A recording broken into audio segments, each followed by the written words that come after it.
Party అధ్యక్షులు నారా చంద్రబాబు నాయుడు గారు జన్మదిన శుభాకాంక్షలు తెలియజేస్తూ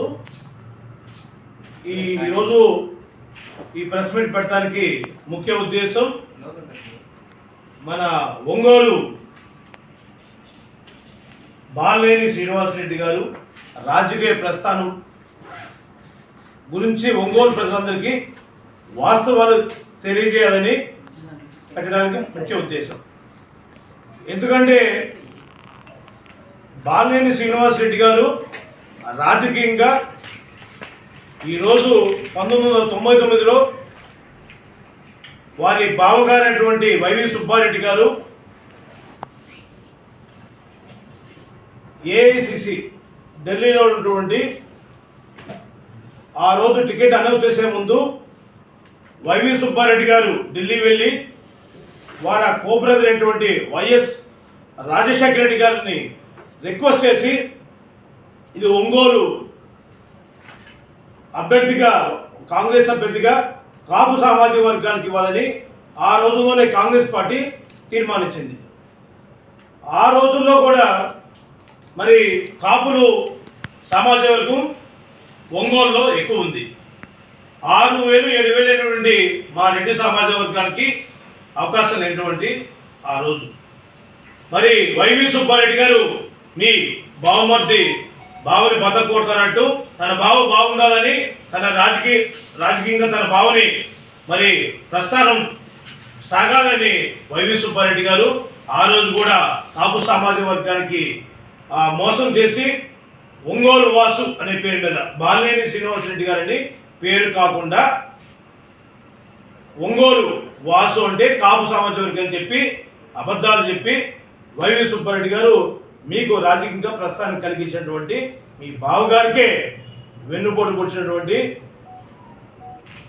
బాలినేని శ్రీనివాసరెడ్డి గారు ఒంగోలు ప్రజలు గమనించాల. తర్వాత పోతే వైవి సుబ్బారెడ్డి గారు మీకు రాజకీయ ప్రస్థానం కలిగించుంటే ఒక్కసారి 2014లో వారు ఎంపీగా గెలవడం జరిగింది.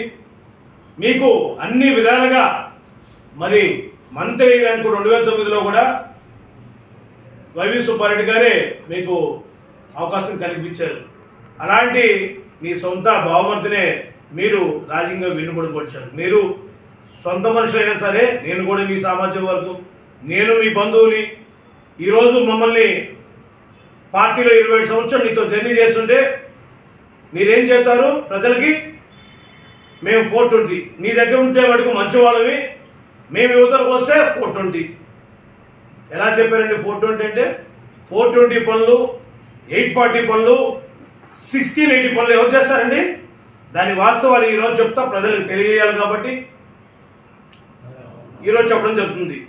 ముఖ్యంగా పోతే ఒంగోలు ప్రజలు మిమ్మల్ని 6 సార్లు గెలిపించారు. 6 సార్లు గెలిపిస్తే 6 సార్లు పోటీ చేస్తే 5 సార్లు గెలిపిస్తే మీరు ఒంగోలు వరగబెట్టింది ఏమీ లేదు.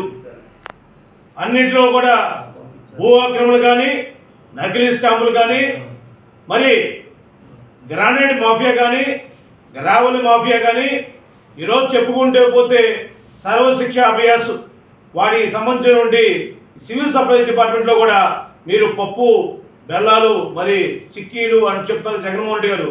ప్రతి దానిలో స్కామ్లో నీ బినామీ కమలాపురం, ఎక్కడంటే కడప జిల్లాలో ఉన్నటువంటి కమలాపురం, ఆ వాస్తవుడు అతను పేరు రఘురెడ్డిని బినామీ అవునా కాదా ఒంగోలు ప్రజలకి మీరు చెప్పాలా?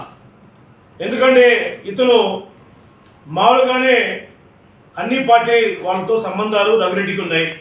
అతను మామూలుగానే గ్యామ్లరు ఇలాంటి అవినీతి అక్రమాలకి పాల్పడుతూ ఈరోజు బాలినేని శ్రీనివాసరెడ్డి గారు 2019లో మంత్రి అయిందాక ఆయన ఎవరో కూడా ఈ జిల్లా వాసులు తెలియదు. ఆయన రఘురెడ్డి మొత్తం తానేటువంటి ఒంగోలులో జరిగే కానీ, ప్రకాశంలో జరిగే స్కాములు కానీ, కాంట్రాక్టుల దగ్గర వసూలు చేసే దగ్గర నుంచి ఈరోజు చాలా డిపార్ట్మెంట్లో పైచేయి సాధించి అక్రమ వసూలుకి, అవినీతి సొమ్ముకి నీ బినామీగా అతని జిల్లాలో అందరు ఎమ్మెల్యేలు తెలుసు. వైఎస్ఆర్ కాంగ్రెస్ పార్టీ నుండి ప్రకాశం జిల్లా 12 నియోజకవర్గానికి రఘురెడ్డి అనేవారు రఘురెడ్డి అక్రమ వసూలు చేశారని అందరికీ తెలుసు. అలాంటి వ్యక్తులను తీసుకొచ్చి ఈరోజు మీరు ఒంగోలు ప్రజల్ని ఎంత గురి చేశారంటే ఇదన్నీ కూడా ప్రజలకు తెలియాల. తర్వాత బలిజేపల్లి భక్తవత్సలరెడ్డి భక్తవత్సలరెడ్డిని తీసుకొచ్చి మీరేం చేశారు? ఒంగోలు పక్కనటువంటి చీమకుర్తి గ్రానైట్ క్వారీల్లో దాదాపు చిన్న పెద్ద 32 క్వారీలు ఉన్నాయి. దాదాపు వాటిలో 25 క్వారీలు భక్తవత్సలరెడ్డి డంపింగ్లు మొత్తం అతను వసూలు చేసి ప్రతి నెలకి 5 కోట్ల రూపాయల మేర అక్రమ వసూలుకి పాల్పడింది. వాస్తవా కాదా? బాలినేని గారు చెప్పాలా? అలాగా ప్రతి నెల 5 కోట్లు అంటే 12 నెలలకి 60 కోట్లు. ఈ 4.5 సంవత్సరంలో 250 కోట్లు ఈ 25 డంపింగ్ క్వారీలోంచి మరి ఎవ్వరికి కూడా చిన్న చిన్న కార్యకర్తలు కూడా ఇవ్వలేదు. అంతా బాలినేని జేబులోకి వెళ్ళే విధంగా నీ బినామీ భక్తవత్సలరెడ్డిని పెట్టి వసూలు చేసే మాట వాస్తవా కాదా? ప్రజలు తెలియజేయాలా బాలినేని గారు. మరి రఘురెడ్డి ఇతను ఎలా ఉందంటే ఇతను పైసాచుకో ఆ రఘురెడ్డి జిల్లా వాడి కాబోవటం జిల్లా చాలామందికి తెలియకపోవటం వల్ల మరి అతను గ్రానైట్ క్వారీలు మొత్తం ఓనర్స్ దాదాపు ఆర్య వైశ్య సామాజిక వర్గం సంబంధించిన క్వారీలు దాదాపు 10 నుంచి 12 క్వారీలు ఉన్నాయి. వాళ్ళ క్వారీలు మొత్తం కూడా రెన్యూవల్ అయిపోయినటువంటి క్వారీలు కూడా రెన్యూవల్ చేపిస్తా అని చెప్పి మీరు